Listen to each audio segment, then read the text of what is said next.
किसी भी transistor configuration के लिए जो सैचुरेशन कलेक्टर करंट होती है, यानी कि जो मैक्सिमम कलेक्टर करंट होती है, उसे अगर डिटरमाइन करना हो तो वो कैसे किया जाएगा। कलेक्टर एंड इमीटर टर्मिनल्स के बीच ओपन सर्किट को अप्लाई करके, कलेक्टर एंड इमीटर टर्मिनल्स के बीच शॉर्ट सर्किट को अप्लाई करके, एक्टिव रीजन में बेस करंट को मेजर करके, या फिर इमीटर करंट को डायरेक्टली कैलकुलेट करके from the power supply. The correct answer is option number 2। Transistor में जो सैचुरेशन यानी कि जो मैक्सिमम कलेक्टर करंट होती है, उसे डिटरमाइन करने के लिए ट्रांजिस्टर के कलेक्टर एंड इमीटर टर्मिनल्स के बीच एक इमेजिनरी शॉर्ट सर्किट को अप्लाई किया जाता है। इस केस में जो कलेक्टर इमीटर वोल्टेज होता है VCE, वो एसेंशियली 0 होता है, जिसका रिजल्ट होता है वो करंट जो कि मैक्सिमम करंट होती है, जिसे ट्रांजिस्टर सैचुरेशन में हैंडल कर सकता है। ऐसा इसलिए होता है क्योंकि इस कंडीशन में ट्रांजिस्टर फुली टर्न ऑन होता है। ऐसे में जो कलेक्टर करंट होती है वो लिमिटेड होती है only by the external circuit resistance, ना कि ट्रांजिस्टर की कैरेक्टरिस्टिक से। इसलिए इस करंट को सैचुरेशन करंट कहते हैं।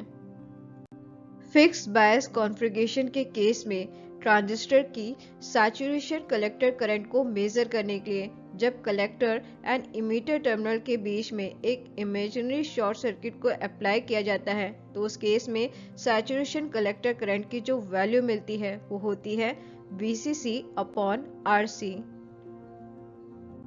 इमीटर बायस कॉन्फ़िगरेशन के केस में ट्रांजिस्टर की सैचुरेशन कलेक्टर करंट की वैल्यू होती है VCC/RC + RE।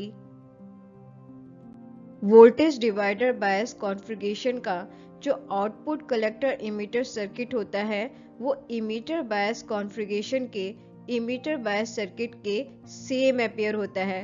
तो इस केस में सैचुरेशन कलेक्टर करंट की जो वैल्यू होती है वो भी सेम होती है VCC/RC + RE। Collector feedback configuration के केस में ट्रांजिस्टर की सैचुरेशन कलेक्टर करंट को डिटरमाइन करने के लिए ट्रांजिस्टर के कलेक्टर एंड इमीटर टर्मिनल के बीच में एक इमेजिनरी शॉर्ट सर्किट को तो अप्लाई किया जाता है, लेकिन साथ ही साथ एक अप्रोक्सीमेशन को भी यूज किया जाता है, जिसके अकॉर्डिंग IC डैश की वैल्यू IC के बराबर होती है, जिसकी वजह से जो सैचुरेशन कलेक्टर करंट की वैल्यू होती है वो इक्वल होती है VCC/RC + RE के, जो कि एग्जैक्टली सेम होती है जो हमने voltage divider bias configuration and emitter bias configuration में ऑब्टेन की थी। ट्रांजिस्टर नेटवर्क की लोड लाइन के लिए अगर इक्वेशन को डिराइव करना हो तो सर्किट के किस पार्ट पर KVL यानी कि किरचॉफ वोल्टेज लॉ को अप्लाई किया जाता है? इमीटर सर्किट पर, इनपुट और बेस नेटवर्क पर, आउटपुट और कलेक्टर नेटवर्क पर, या फिर पावर सप्लाई कनेक्शंस पर। The correct answer is option number 3।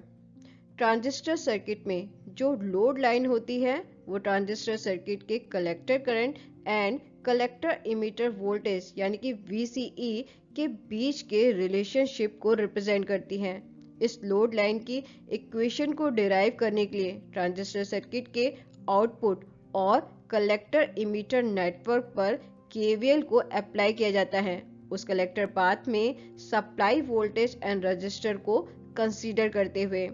जब इस लोड लाइन की इक्वेशन को ट्रांजिस्टर कैरेक्टरिस्टिक्स कर्व पर सुपर इम्पोज किया जाता है तो हमें एक इंटरसेक्शन पॉइंट मिलता है जिसे Q पॉइंट और क्यूजेंट पॉइंट कहते हैं।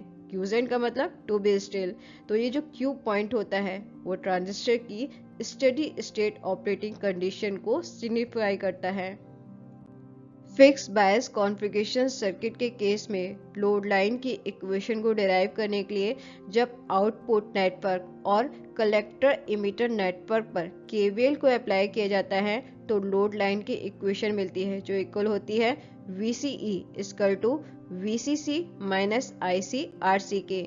इस लोड लाइन की इक्वेशन को जब ट्रांजिस्टर के आउटपुट कैरेक्टरिस्टिक्स कर्व पर सुपर इम्पोज किया जाता है तो हमें एक इंटरसेक्शन पॉइंट मिलता है जिसे क्यू पॉइंट और क्यूजेंट पॉइंट कहते हैं, जो कि स्टेबल होना चाहिए ट्रांजिस्टर के प्रॉपर ऑपरेशन के लिए, लेकिन ये अफेक्टेड होता है बेस करंट की वैल्यू चेंज होने पर, लोड रेजिस्टेंस के चेंज होने पर एंड पावर सप्लाई के चेंज होने पर।